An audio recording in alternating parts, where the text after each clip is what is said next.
All right. So once again, welcome to our inaugural culinary spice blending here at the Clearwater East Community Library. My name is Thomas Shepard. I'm a reference librarian here at East. And today we're gonna cover three recipes. Today's theme is latitudes, as in latitude and longitude, or north and south.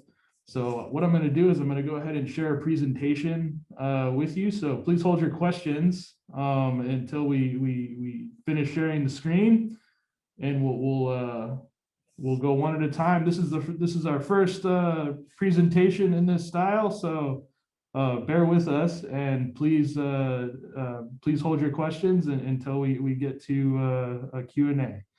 All right, here goes. We're going to go ahead and share a little presentation.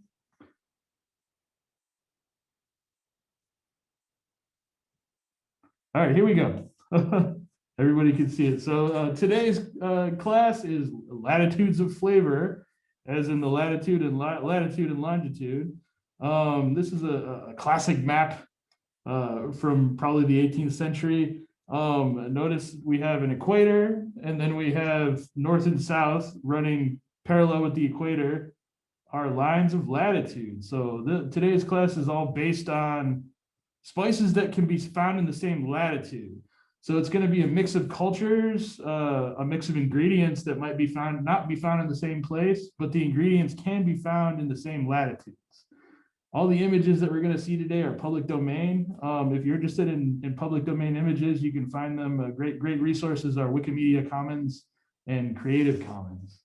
So we'll go ahead and get started.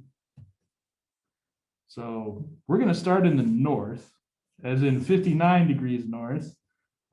This is a picture of Abachinsky volcano in Kamchatka, which is that peninsula in Far East Russia that's north of Japan.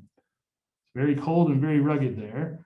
From there, we can follow the same latitude to Alaska. This is a picture of Chugach National Forest in Alaska. Even though it's very far north, we still see that there's lush vegetation, which is interesting. Following the same line of latitude, we end up in the Orkney Islands over in the UK. When thinking of geography, it's hard to sort of visualize that parts of the UK are the same latitude as places like Alaska and Kamchatka. And we'll see that a couple times today, actually.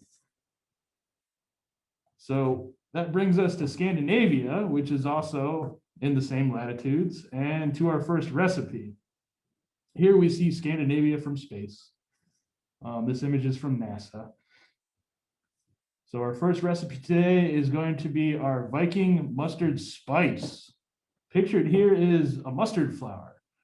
Mustard flowers are the common sort of yellow mustard that we all know and love.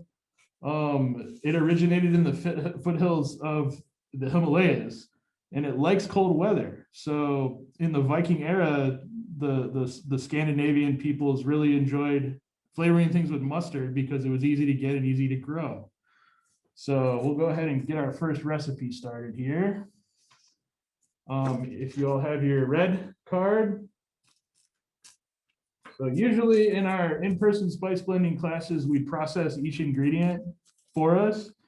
We process each ingredient one at a time, but I went ahead and provided you with a number of the ingredients already. The only thing we don't have processed is our mustard seeds. And if we look at the bag closely, we can see our mustard seeds inside. And they're the actual seed here. We'll go ahead and let me bring that presentation back up.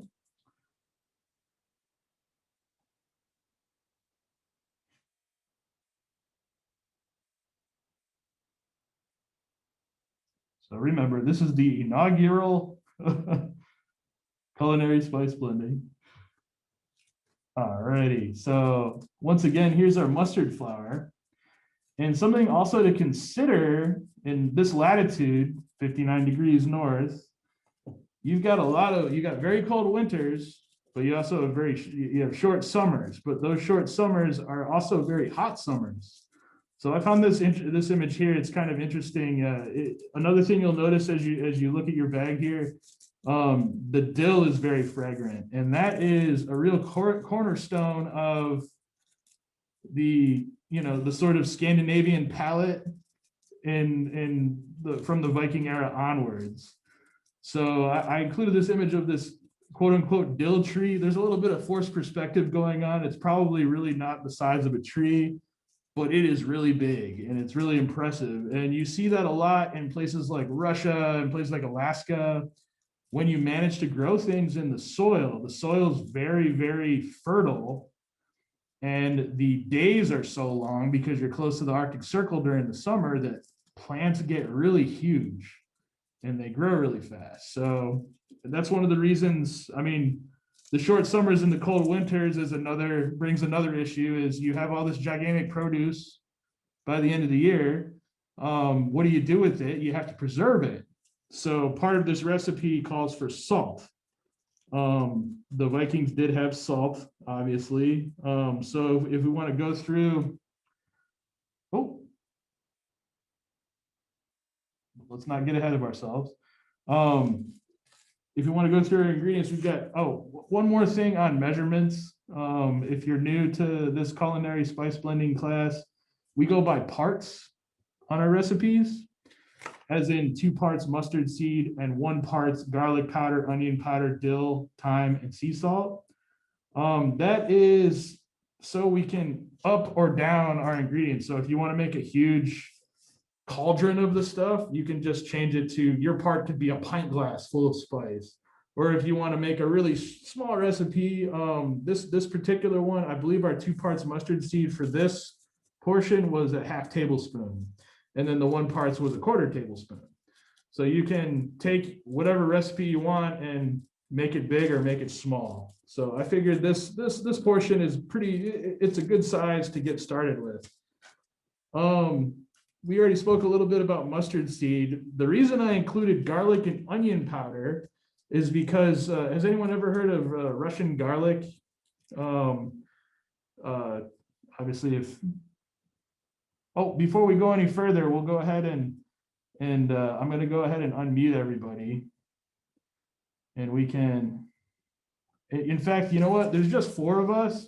So if everybody wants to unmute and we can just ask questions as we go. If anybody has any questions or comments as we go, we'll go ahead and we'll roll with it. I think we got a small enough group today where we can do it this way. Now we included garlic and garlic and onion powder because I wanted to approximate the flavor of something called Russian garlic. Or if you go to the grocery store, you can see it sometimes in the grocery store. It's elephant garlic. It's large garlic bulbs. Sometimes they have red flecks in them, or I guess it's variegated. It's a very mild sort of garlic. It's not very strong, and it's sort of a mixture of garlic and onion. And so the quote unquote garlic that the Vikings would use would be this variety of garlic, which is actually a leek. So it's not really the same garlic as you get in your, Italian cuisine. It's actually a different plant, but it tastes like a mixture of garlic and onion. So in order to approximate that with this particular recipe, we went ahead and just mixed garlic and onion powder together. Dill, we covered. Dill likes the cold weather. And then you'll note today that we're going to call for thyme in a couple of different recipes. Those of you who've been in my class before know that thyme is my favorite herb. It's so versatile. And another reason that it's in 2 recipes today is that it can grow anywhere from way up in the north in Scandinavia to all the way to Africa. So thyme is great. I'm of the opinion that it takes all the best qualities of different herbs and sort of increases them. So if you put it with oregano, it makes the oregano more flavorful. If you put it with dill, it makes the dill more flavorful. It just rounds everything out. And another thing, if you're new to spice blending, that you'll find, flavor is obviously very subjective, and sometimes people don't like certain flavors, and sometimes people do like certain flavors. So if you're looking to modify these recipes, go for it. If you don't like garlic, get rid of the garlic. If you don't like onion, get rid of the onion, et cetera, et cetera. It's all about what you like, and we like to encourage people to experiment and change ingredients as they explore flavor. So what I'm going to do is I'm going to go ahead and share my work surface. Before then, does anybody have any questions at all? Nope. All right, we'll keep going.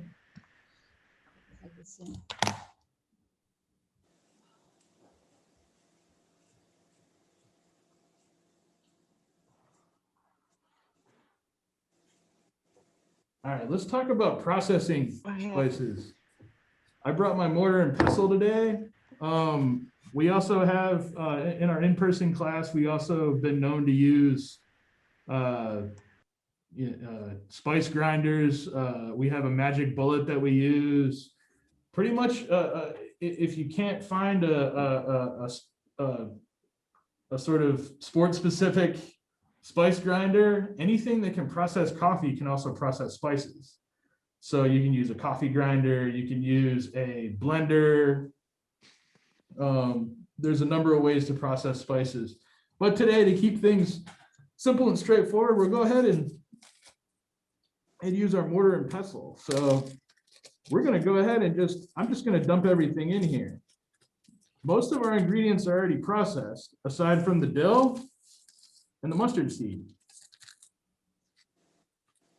So basically, what we're going to do is we're going to crack open our mustard seed.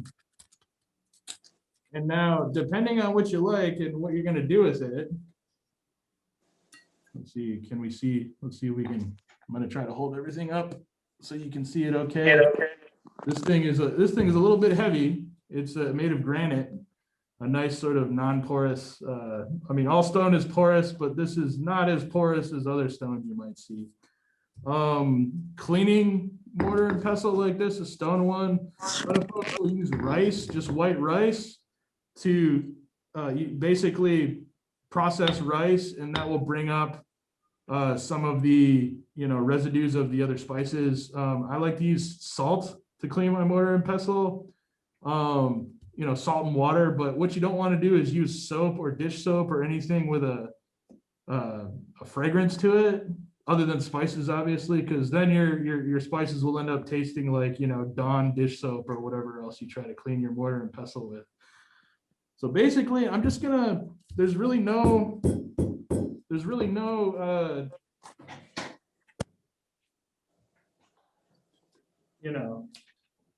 rhyme or reason to it. Basically, you just crack them open. To begin, I'm going to go ahead and move my camera because this table, it's a kind of a physical process. So it's going to shake my table around a little bit. So I'm going to go ahead and I'm going to relocate our camera so we can see it a little better and it doesn't shake around on us so much. All right, so I'm going to start by just pulverizing the seeds. We break up larger sizes. So this one, I'm going for like a nicely processed spice powder, because that will make we'll be able to do something interesting with it in just a moment. But so I'm breaking up big seeds. Once you got your big seeds broken up, a little more processed, then you can go in and start grinding like that. And this motion is going to create a nice fine powder and really start bringing everything together.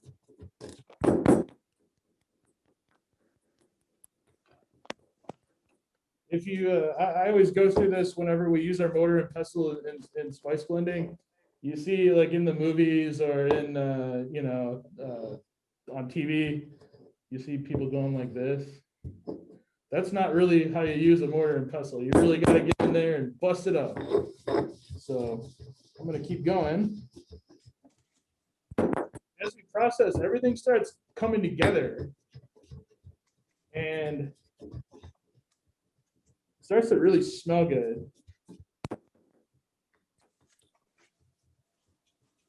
And this is sort of this is a good example. Breaking up these mustard seeds is think of it as you're breaking up little packages of flavor, because you're breaking the membrane of these seeds and releasing all the oils and essences of the mustard. So I have a pretty, it's not completely fine, but it's pretty fine powder, and I've sort of not really so much separated ingredients. It's more of a constant sort of substance now.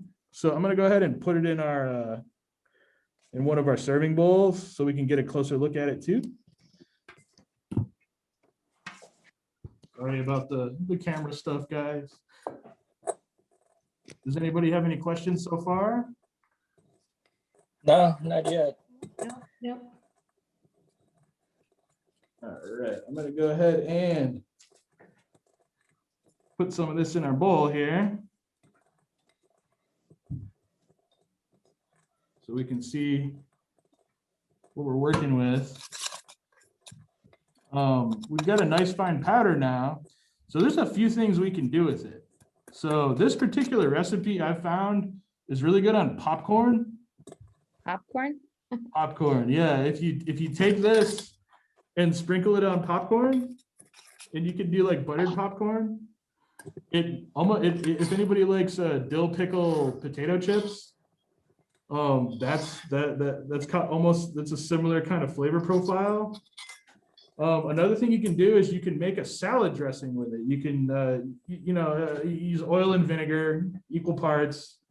Use a real mild vinegar. It's also, if you want the more the sort of Scandinavian British Isles experience, a good vinegar to use is apple cider vinegar. Apple cider vinegar can be pretty intense though, so you could even cut it with water. I'm trying to get the light angle right so we can see it a little better.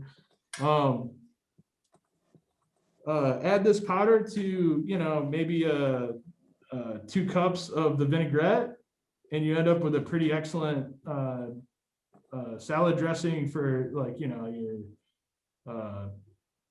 just a simple green salad, maybe with some shallots and spinach, fresh herbs, etc. You could also use that same vinaigrette to marinate chicken or fish or Brussels sprouts. It's also very good with. Then the third option is to create sort of a honey mustard with it. Also with the vinaigrette, another thing you can do is add a little bit of vinegar and oil, so it's more of a paste, and that works more like a traditional mustard.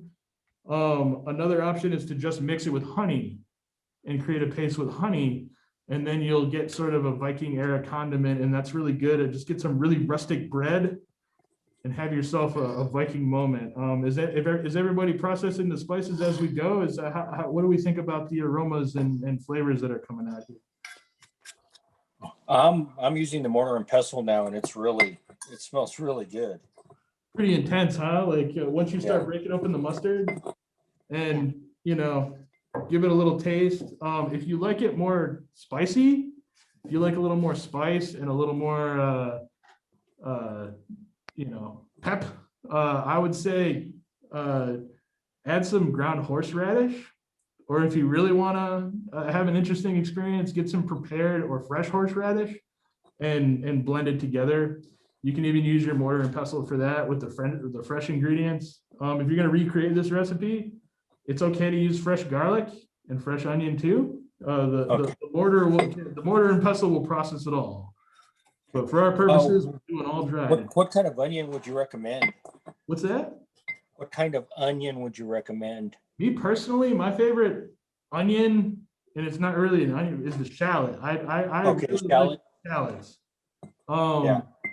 I have personally, most onions sort of disagree with me, and I found that shallots are mild on the stomach, but they also have a really complex flavor, and they're very versatile. So you can use them in sweet flavors, and you can also use them in spicy flavors, and they'll still come through without being overpowering, like say like a red onion or something like that.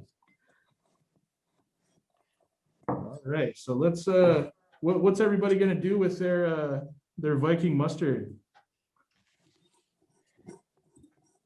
I'm thinking of vinaigrette myself. The vinaigrette sounds good. There should be enough there to try a few different things.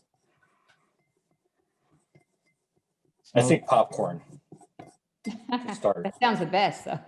yeah, the popcorn's really fun. Although the Vikings didn't have popcorn, unless you lived in Finland, which is now Greenland. So those Vikings may have had popcorn. You never know. But popcorn, as we know, it didn't really start coming to Europe or, to Scandinavia where we're blending right now until, after Columbus. So. Wait, what? I thought the Vikings arrived in North America hundreds of years before. Could they have not brought back corn? They could have, but do you know of any ears of corn that were grown in Europe on a large scale in places like Norway and Sweden? No. Probably not. It's not likely. I mean, it's in the realm of possibility, but it wasn't very common. The Vikings also had things like cinnamon and nutmeg, but again, those aren't really that common because, you can't grow it locally, and that's the whole spiel today. Is what would be a local.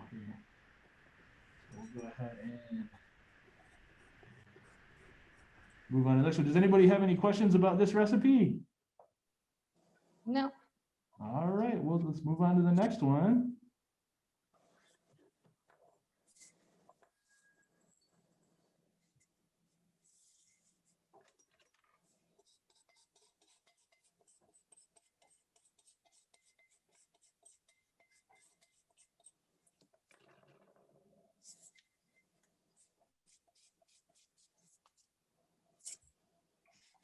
All right, so we're gonna go a little less north, but still north to, what's that say on the fire truck? It's Memphis, Tennessee. So Memphis, Tennessee is about 35 degrees north. If you keep following that 35 degrees north, you'll end up in Kyoto, Japan, right straight across the Pacific Ocean over to Japan. It's the old capital of Japan before Tokyo. Really beautiful city. If you get the chance, check out Kyoto, Japan online or in the library. There's some really beautiful architecture and an amazing culture there. Also Syria. So you don't really think of Memphis and Kyoto in the same latitudes as Syria. You imagine a place like Syria being very warm, almost tropical or very desert-like. This is the Temple of Baal Shamin in Palmyra, Syria. Palmyra is an ancient city in Syria that's very well preserved. Syria is a good segue to our next recipe, za'atar, which is a popular spice in the Levant region, and that's everywhere from just north of Egypt to up to Syria and through Israel, Iraq, and Iran. And this is many different cultures throughout the Middle East and the Mediterranean and North Africa enjoy this spice blend. These ingredients, believe it or not, although we associate, like, we think a place like Egypt and all the spices in Egypt come from, the tropics or sub-Sahara or, through the spice routes from Southeast Asia. But this particular spice is although it's very famous in very hot places like Egypt, it's all the ingredients are grown in temperate places. So I included these images of the sumac plant. It's a tree. It's a small tree, and the fruit on the right side, you see that fruit, and I chose this particular image because the fruit has snow on it, which you might associate this particular blend with hotter areas or the Middle East, but places where it's grown, and this looks like this is a very good looking sumac fruit, but it's snowing. And that's sort of an interesting image. So we'll go ahead and we'll go back to the work surface and take a look at our za'atar.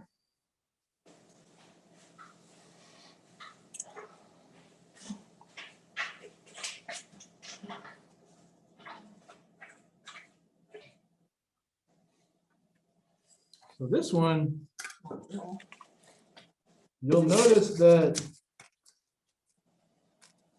it's very much herb based.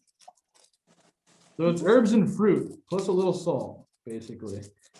So we have oregano, of course, and oregano grows throughout the Mediterranean, all the way north into France. Sumac also grows in the same regions. We've got sesame, which is famous throughout the Mediterranean, the Middle East. Salt to give it a little bit of bite. And of course our thyme, which is also found in the same places. So za'atar is a neat spice. You can just mix it straight up with oil and dip bread into it. You can do things like sprinkle it on like yogurt. Like if you have like a garlic yogurt sauce, this mixed into it is wonderful. You can use it as a garnish for meats, like grill your meat on your grill, and then finish it with this, and the juices of the meat will sort of interact with the za'atar. You can pulverize it and grind it up just like we did with our mustard, and use it in the same way as a powder. You can make, making a vinaigrette or making a marinade for meat. A classic way to use it is you use it to, you can roast some feta cheese on pita bread, like a little hunk of feta cheese on some pita bread, garnish it with some olive oil, and use the za'atar to finish everything off and eat it sort of as an hors d'oeuvre. And the different ingredients really complement one another. You have the sumac. Actually, I read on a chef online said that sumac is like lemon but without water.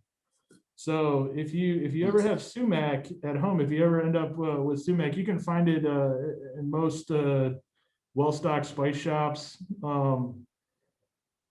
If you're ever looking to make a recipe but you want to avoid putting additional water, the sumac will add a little bit of citrus to it.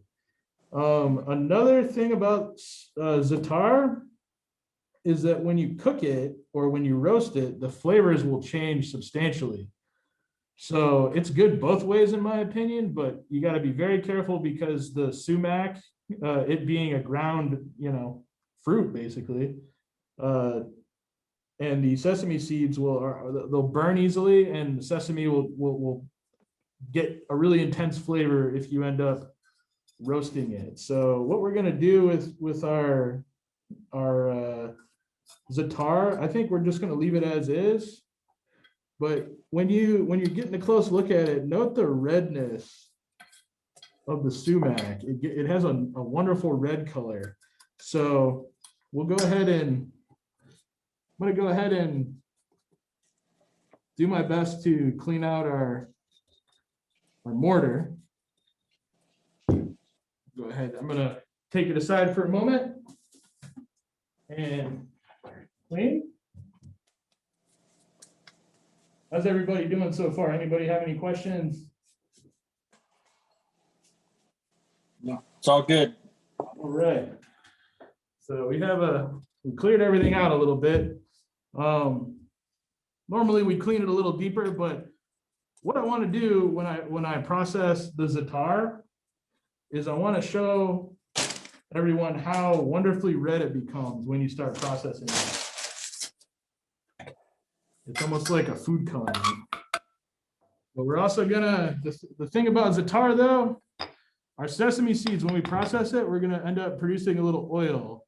Everybody's had hummus before, and hummus is made with tahini, which is it's ground sesame seeds, and it becomes a paste because there's so much oil in our sesame seeds. So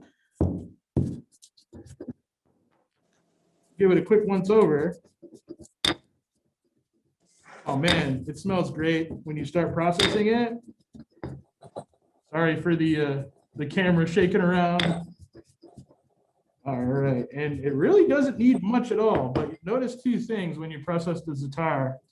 We produce that oil. So I'm gonna clean my mortar tonight. But when you start grinding that oregano too, it just fills the room with a great smell. Notice how red it's becoming too. And that sumac is sort of penetrating all the other ingredients and turning everything this wonderful red color. So if you add this to a basic vinaigrette like we did with our mustard, it'll give it a really nice red color. And if presentation and color is important to you, like if you're having a special dinner, you can have a lot of fun with sumac, and you can turn things red. If you ever go to like a fine Greek restaurant or a fine Lebanese restaurant or fine Middle Eastern restaurant, you'll notice that when you order something like hummus, part of the garnish is olive oil, and then a red substance on top of the oil. That's your sumac. So it's almost like a squeeze of lemon, but without lemon juice. But I think my favorite element of this that sort of brings everything together is the oregano.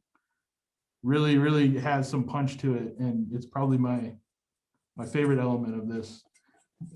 With the totality of the other spices, they just complement each other so well, and it's such a simple recipe.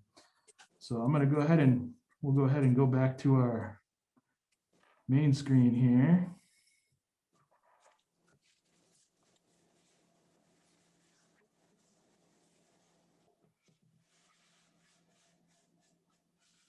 All righty.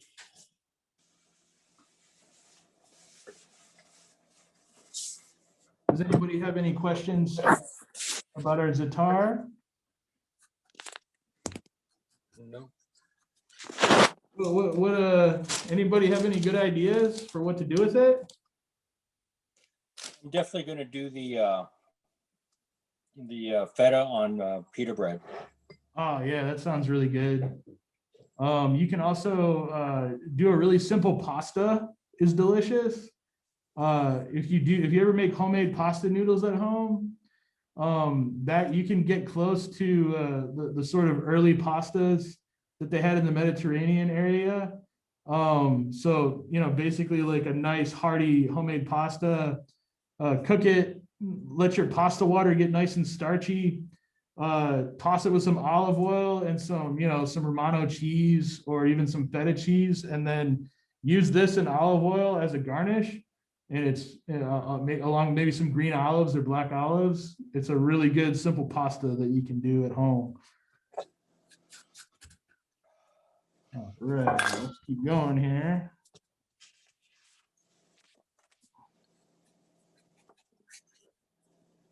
Moving right along.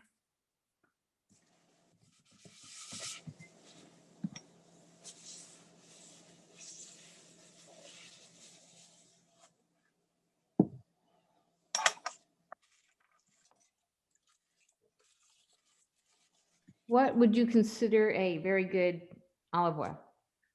I mean, there's the first question you have to ask yourself. This is, again, subjective. There's like a really cheap olive oil from California. The name escapes me, and I really can't endorse anything on video. Oh, okay. You can find it at pretty common stores. It comes in a glass bottle. I'm sort of there's great olive oils that come in plastic bottles, but I'm sort of partial to the glass bottle. I don't know if it might not affect the flavor if it's in a plastic bottle, but I just prefer a glass bottle because Okay. it's olive oil ought to be a special occasion even when you use it every day. Uh-huh. But the first question you have to ask yourself is, what are you going to do with the olive oil? Are you gonna saute something with it? Are you gonna use it for a salad dressing? Et cetera, so on and so forth. So like a really bold extra virgin olive oil is something you use to maybe make a bread dip with, or something you use on its own for like to finish something off with, or you can even make dressings with it. Me personally, I like something in the middle. I like a quality olive oil that's not too dark and the flavor is sort of neutral.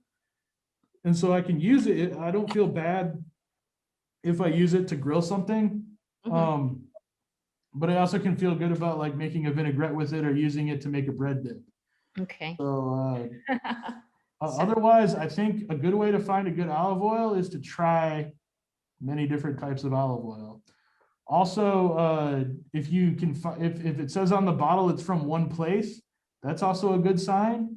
Otherwise, you'll see olive oils that are from many different places. So there's great olive oils out there that are a blend of various olive oils.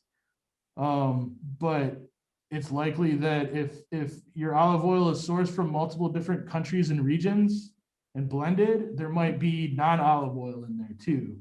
Okay. And there's resources on the internet too where you can sort of cross-reference your brand of olive oil with whether or not it has non-olive oils in it too, like a canola oil. So it's sort of a trial and error when it comes to great olive oils. And I've had, different brands of olive oils that have been wonderful, and then all of a sudden they're not good anymore. Either maybe my palate changed, or maybe the quality went down somehow, or maybe they had a bad year, or who knows. But it's good to consider what you're going to do with it, like if you're going to fry with it or cook with it, or you're going to use it exclusively as a dressing. And it's also good to, in my opinion, glass bottle is always good. Okay. Well, thanks. I'll do some test tasting. That's right. That's the way to do it. Anybody else have any questions before we continue? All right, let's keep going here.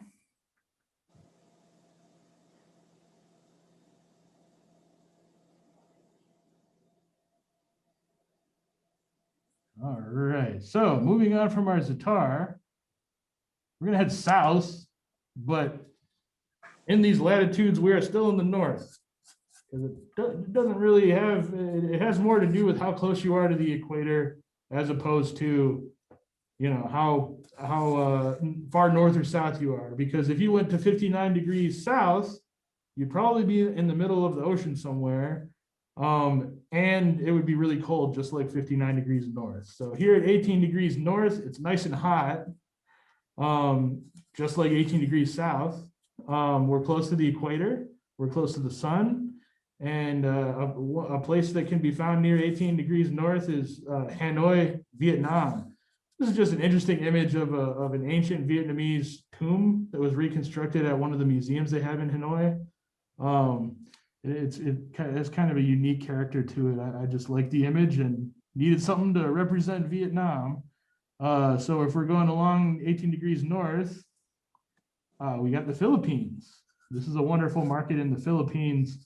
Can you imagine like the smells of all these different ingredients? I'm seeing produce that I've never seen before in my life. And I bet there's some wonderful flavors to be found in there. Different climate, different culture than here. And opportunities for new flavors. We're gonna keep heading along the 18 degrees north to Yemen, right over there by Saudi Arabia. So Yemen, we don't really associate with the tropics as much as we associate with the desert, because it is, very, very dry, but very hot. And then we're just going to keep going along the 18 degrees north to Jamaica. This is a really interesting image of Jamaica, close to the turn of the 20th century. These folks are celebrating something called Ashura. It's a Shiite Islamic holiday, but they're celebrating it in Jamaica. So it's sort of a great image illustrating the sort of mix of cultures that happen in Jamaica. And to this day, this holiday it's celebrated by everybody in Jamaica, even though it originated as a Shiite Islamic holiday. So you have this wonderful mix of cultures, like from India, from the Middle East, Africa, Europe. It's just an amazing mix of cultures. And it gave rise to something that's pretty common in Jamaica and pretty delicious, in my opinion. Good old Jamaican curry. What makes Jamaican curry as opposed to traditional curry? And this is interesting because sometimes you'll find this ingredient in, traditional curry as well. But this particular ingredient is native to Jamaica, and folks didn't really have access to it who were making curries until Jamaica was connected with the rest of the world. Does anybody know offhand what pimienta? Excuse me. I don't want to butcher the pronunciation. It's pimenta dioica. Does anybody have an idea of which ingredient in our recipe it could be? I don't have any idea. It is definitely allspice. So allspice is a really unique spice that, we associate it with Christmas, I think, a lot of times, or pumpkin spice. You'll find pumpkin spice. Another recipe that allspice is sort of a cornerstone in is jerk, Jamaican jerk spice. It's that unique sort of sweet flavor. So Jamaican jerk is also a very interesting spice blend because it's sort of a mixture of spices that is the history of Jamaica. You've got, things like cinnamon and nutmeg, nutmeg was very common with the English during the colonial era and before that in the Middle Ages. Then you've got local ingredients like allspice. Then you've got things like sugar, which was the cash crop grown in Jamaica during the colonial era. It's almost like a history lesson about Jamaica, and it's all brought together by folks who were formerly enslaved in Jamaica. So it's a really wonderful mix of cultures that gave rise to its own unique culture. So this particular recipe, we'll go ahead and go back to the work service. You'll notice that there are 2 bags, and our 2 bags include, one is our ginger and our turmeric or turmeric, depending on how you pronounce it, tomato. One moment.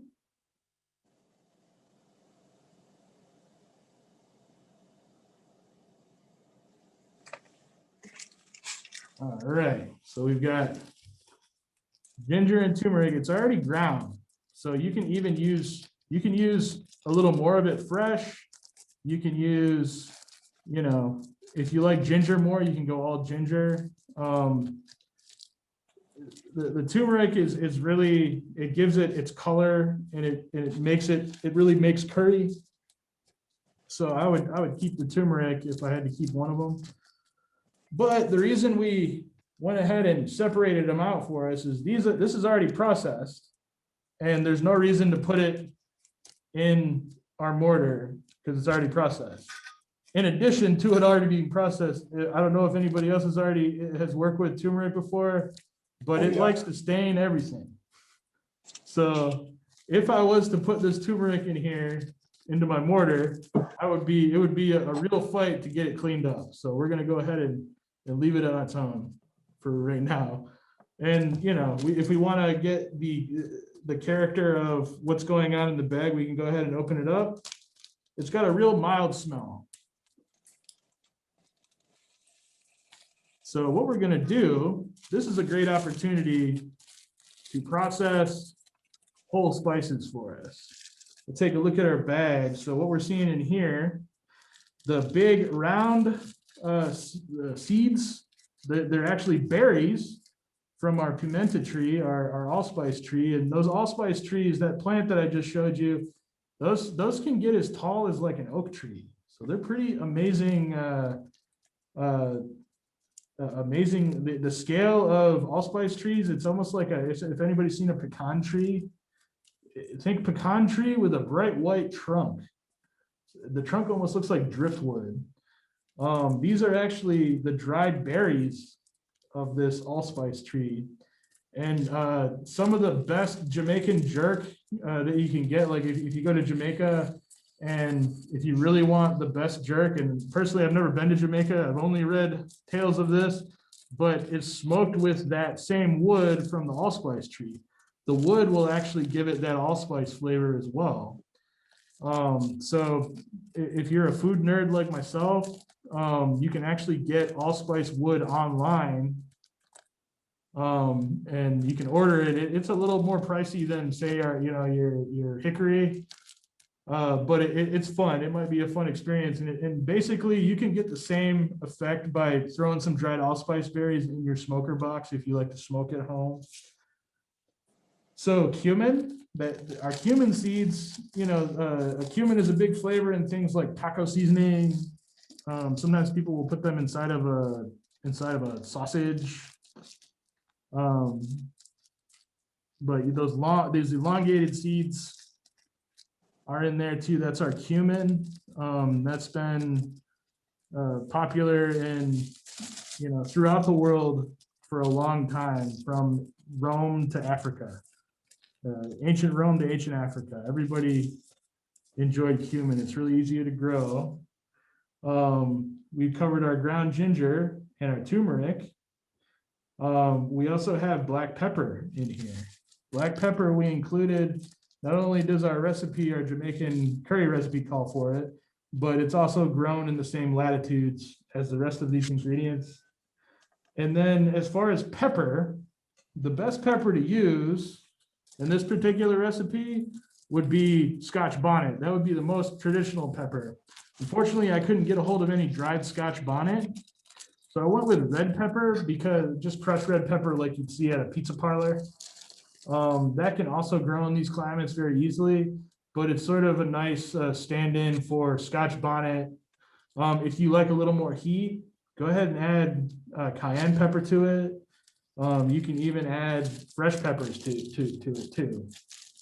But so let me go ahead and try to clean out our bowl a little bit. Man, this guitar smells really good. Give me just one moment.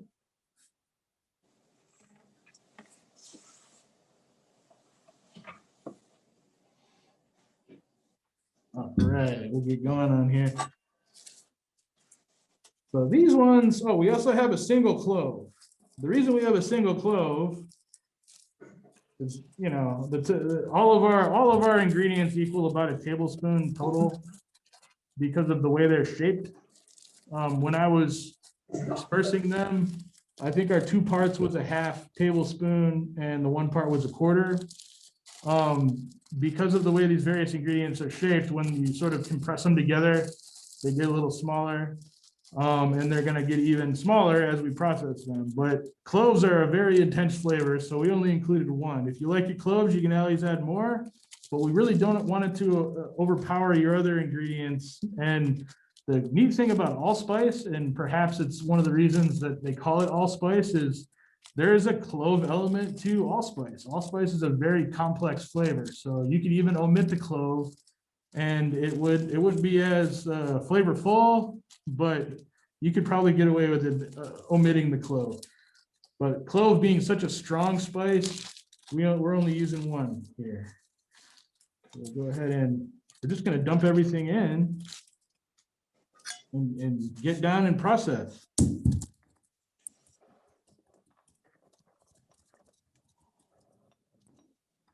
Go ahead and rest this on my knee here so we don't shake the camera so much and give everybody vertigo.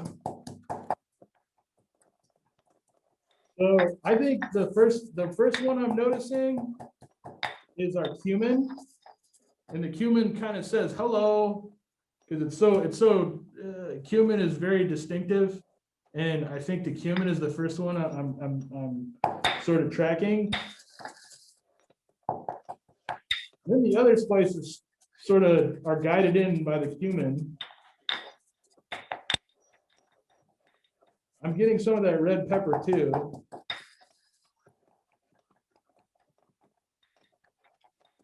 And everything is kind of blending together into a nice warm aroma. Is anybody else noticing a particular spice that is sort of more intense than the others?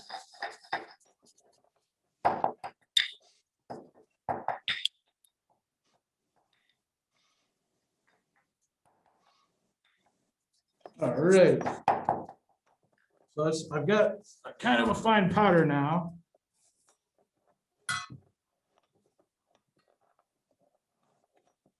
Reasonably fine. So what I'm going to do is I'm going to use this mix.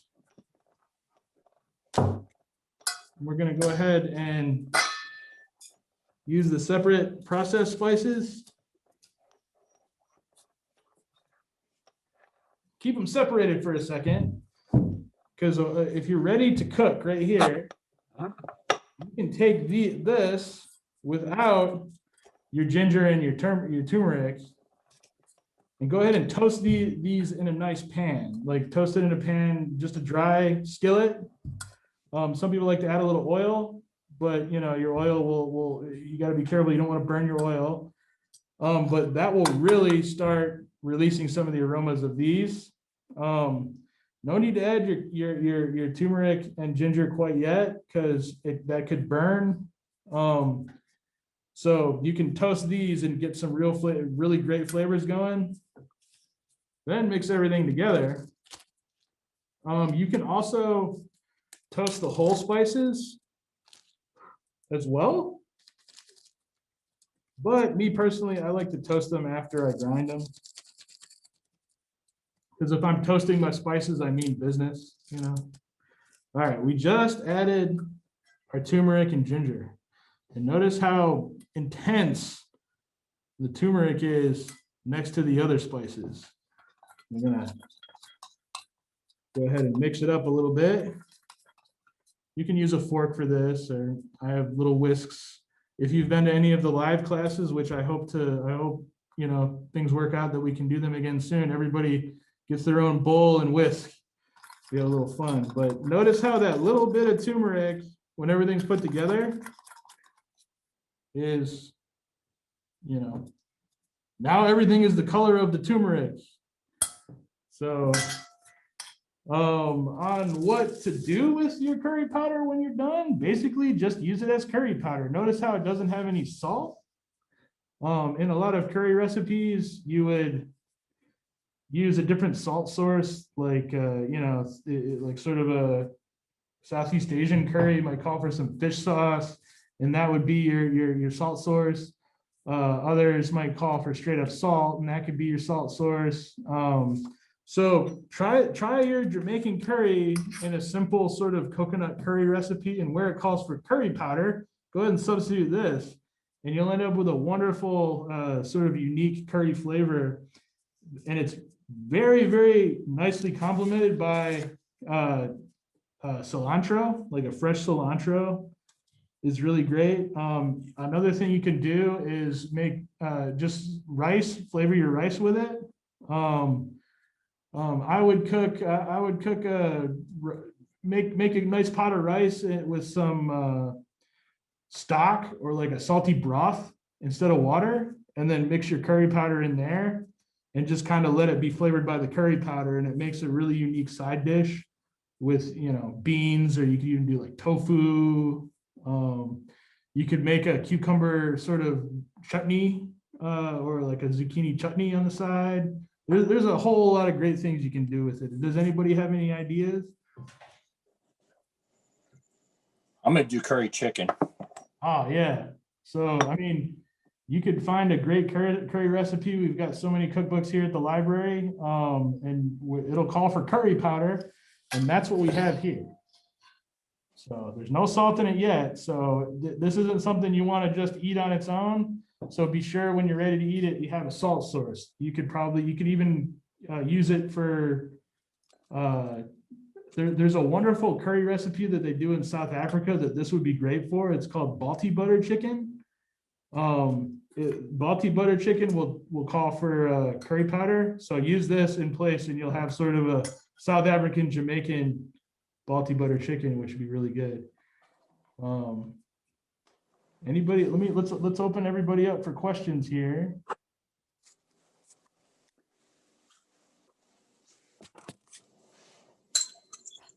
How we doing on time? Okay, so we've been in for about an hour. Does anybody have any questions or comments or ideas? Well, I had no idea what this was going to be about. It was very interesting. Thank you very much. Thank you for coming. It's a lot better in person. Oh, I'm sure. But it's just that Like those things. I love the fact that I had to mix the seasonings. But let me ask you this: if I wanted to cheat Uh-huh. and just do all this with just powders and seasoning that's in a jar already, Uh-huh. taste just as good, or I'm sure you get more flavor when it's. It won't taste as good because remember what we talked about at the beginning, you're opening up these little packages of flavor. So what's better if you open a bag of chips and put the chips in a bowl and then put a lid on the bowl and eat the chips later, or if you have that fresh bag of chips? You know? Yeah. It's all about breaking those membranes, those natural little packages.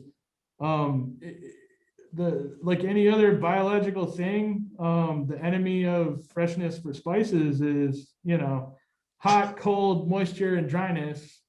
So Right. treat it like any other, perishable food. Right. So it's always Oh, better yeah, to. it doesn't take long to process it, so it's fine just having the ingredient. It sure doesn't. And you know what? It makes the kitchen smell really nice. I'm here in one of our study rooms and people have been coming by and be like, what's going on in there? Because it smells wonderful, Right. Well, thank you, Brian. I enjoyed it. Learned a lot. Thank you for coming. Anybody else have any questions or comments at all? I have a question. In the process of making the curry, I noticed sometimes they say put the curry powder in at the end. Some people put it in earlier. What are your thoughts? I would with this particular blend we just made, I would go ahead and follow whichever recipe it calls for. Because sometimes sometimes you want the curry to boil for a long time and really release all the flavors. And sometimes you just want, it might call for something quick, there's curry dishes like a potato curry or something like that. That is it would be cooking for a long time, So sometimes the recipes, like if you have a recipe that calls to add something at the end, it's so that it doesn't burn or overcook. Because Okay. of the way that particular recipe is being cooked. Does that make any sense? Yes, thank you. Anybody else have any questions, comments, ideas? That's what I'm looking for. Any idea when possibly classes might start again in person? I'm afraid not. Unfortunately, everything changes so fast, and I would say keep an eye on the CDC guidelines because that informs what we do here at the library. So, if they're recommending against, large groups, it's probably unlikely that we'll do in person. If they're recommending against large group, it's all about, safety first is job one for sure.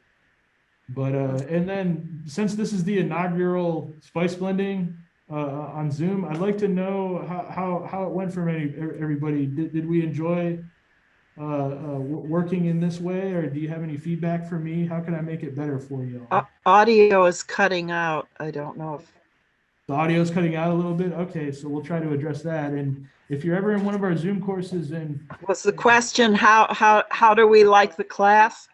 sure, yeah. How can we improve the experience for you? Oh, I thought it went well. I thought it was. Good. Thank you. Yeah, so thank you. Yes, I loved it. I hope you do more of them. All right. Well, we're having another one next month too. So hopefully we'll have something new and interesting for you next month as well. I do like the fact that you're going to that you recorded it because I've done some other classes and you can't get the whole thing. You can come in late or you can come in later and check it out the next day. So Well, definitely worthwhile. About 20 folks signed up, and some of them weren't able to get on Zoom, or some of them might not have a computer, so we recorded it just so they can watch it later too, I think just it's in great. case. Thank you very much. Thank you again, everyone, and thank you for coming to your first spice blending. All right, great I'm job. glad you enjoyed it. Thank you, bye. Have a great weekend, everyone. Thank you. Thank you. Bye-bye.